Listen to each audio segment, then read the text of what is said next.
I've been out here cutting the grass, and I'm sitting here looking at the green of it. And as I'm cutting it, I'm reminded that in a lot of areas, their grass is burnt up from the extreme heat. It's like a scorched earth thing that's what it's like. And I know when they have like a dry spell, you can't water your stuff. You cannot water your stuff when you have a dry spell.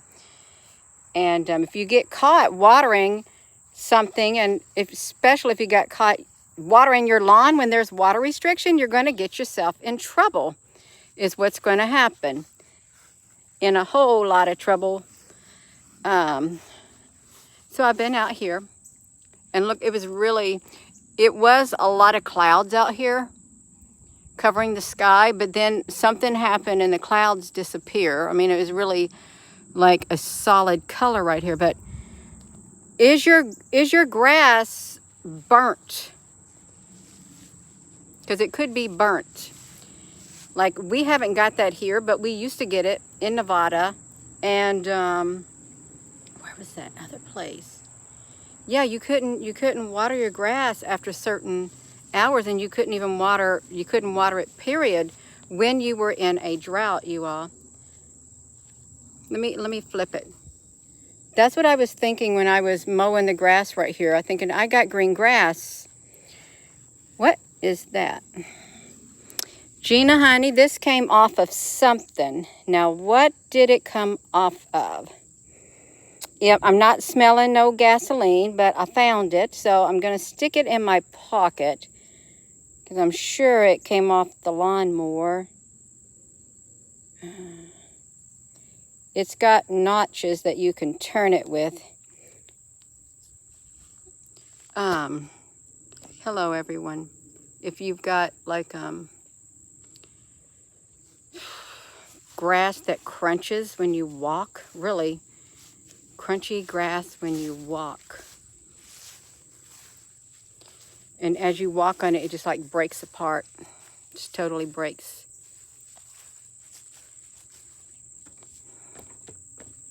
Just think if there was literally, let me flip it, if there was literally a that's a lot better, y'all. I can see clearly now. The rain is gone.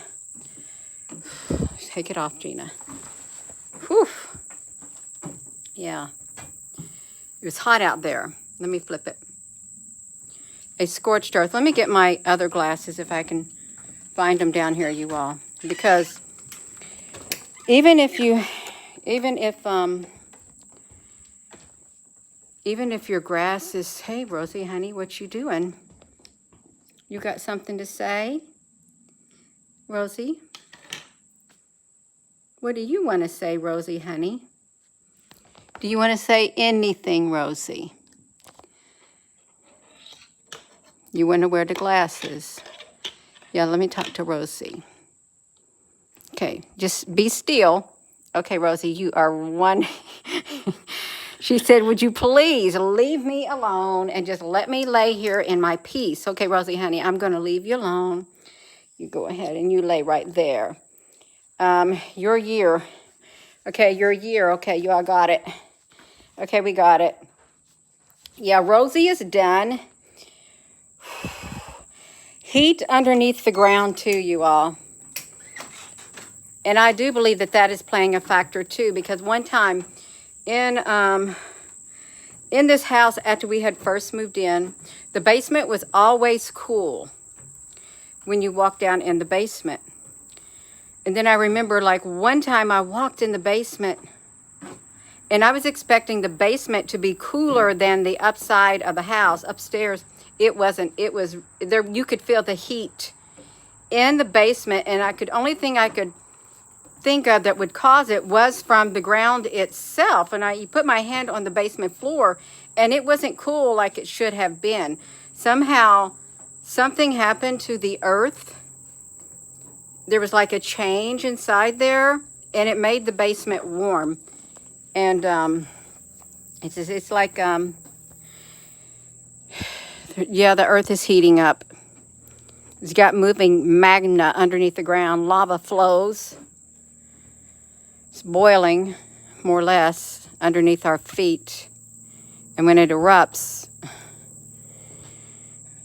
yeah, it's like, it's not good, you all. You got some, if you got burnt grass, you got like a scorched earth thing inside the earth. It's heating up. And I'm thinking if the, hey, Rosie, you look tired. Okay, she's tired, you all. With all the melting of the permafrost, and you know, the methane and stuff that's like going up there. Is it causing heat also in the ground when it melts like that? Is it?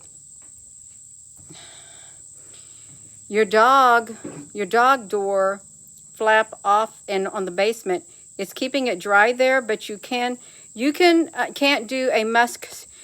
You smell muskiness down there, and or you don't have any dampness down there. Hello, Blackjack Gator. Blackjack Gator, hello. Yeah, I don't know how many people may have a musty basement. Some parts in the basement is musty, but it's not all of the basement. Oh, Sage, honey, you can't have your door open where you're at because it's too hot. The dirt is cracked and it's dry. We did a video on that, the cracked earth. What was that about when you start seeing all these cracks? Because there's movement happening underground. There's the plate tectonics and stuff like that. It's a sign of like instability. You can have a great big earthquake coming. You can. No, wow. Well, let me see how warm it is here.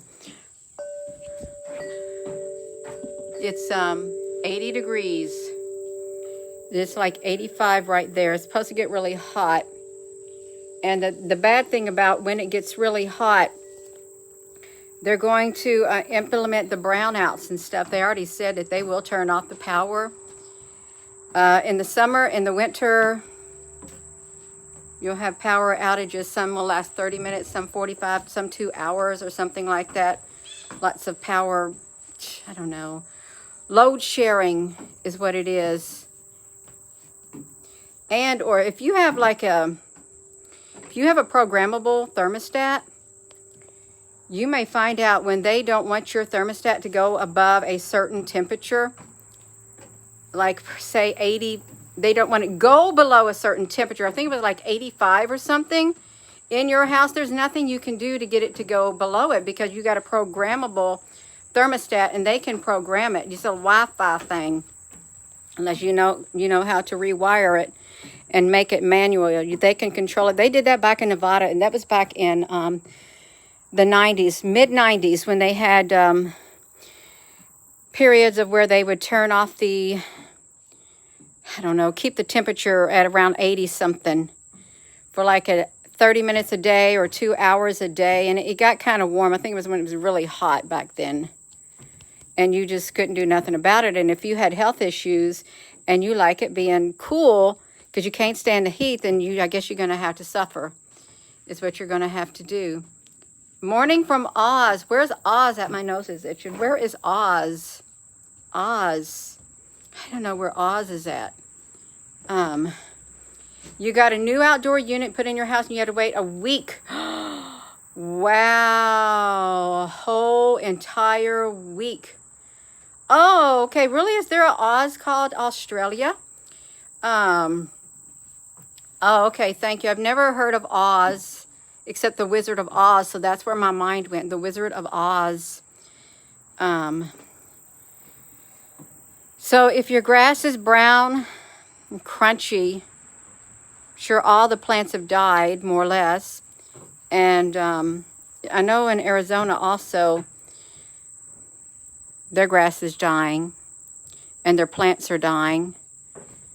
Everything's dying. It's like something is like killing all, well, not all, but a lot of the vegetation on the earth. It's just like reminds me of the Dust Bowl when everything dried out.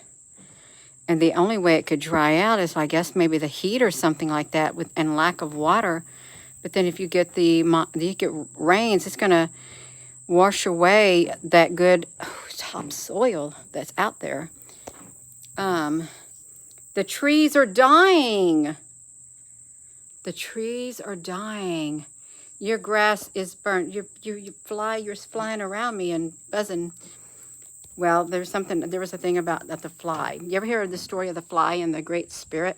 The Great Spirit said something to a fly. Ask it something, and all I remember from it is the Great Spirit saying, fine, be a fly. And the only thing you'll be able to say is buzz, buzz, buzz. I'd like to remember what that was, but I remember that from years and years and years and years and years ago. He had a conversation with the fly, and the fly, I guess, refused to do something. So he just said, you'll just buzz, buzz, buzz, and that's it. Oh, no. See, that's my little sweat bee friend that comes out when I'm on the porch. You looked it up the last time, and it was this hot in the 1800s. Okay. The lake is drying up. The man-made lakes, even if they're not fed by water, the aquifers, they're drying up too, or they're being siphoned out from underneath the ground. And when the aquifers are siphoned out, the agawala, like aquifers and stuff, there's a big gap, and it's going to cause sinkholes too. It's like, no, there's like internal things happening inside the earth. Yeah. I am going to hop off of here, you all. I just wanted to know, well, I know that a lot of people's grass is dead and it's dying, and the plants are dying too. And I was just thinking, I got green grass, and there's people got burnt grass, dead plants. And that's not nice. It isn't nice. It isn't. Then I thought, well, Gina, you probably cut the grass too low to the ground. And when it gets really hot, you're liable to kill the grass because you cut it too low. Well, that's happened before too. It has. You've had large sinkholes in Florida this year. How much you water your plant, they're all suffering. Yeah. A pond, it is constantly being sprayed by water. Aww. Yeah. Your corn stalks were growing and they burnt. Oh, wow. That is wild. You're watering your stuff and they just burnt up too because they can't get enough water or the right conditions or something. Yeah. I am going to go, you all. So, make sure you got water in your house. You want water. You want a supply of water because you can't live without water, as you know by the grass and the plants. They can't live without water either. Just have some water built up. I'm looking for Rosie. She doesn't ask to come outside anymore. But I am going to go. And with that being said, hello. Wherever you are in any part of the world, hello. From my heart to yours, love you. Have a wonderful afternoon, you all. And just make sure you got water also. And it's like, what can you do? You can't really save your grass or your plants if they're going to die. And you can't use your water to water your grass because it's seen as a waste of water. You can't wash your cars because that's a waste of water too. So many restrictions out there. I'm going to go, you all. Love you.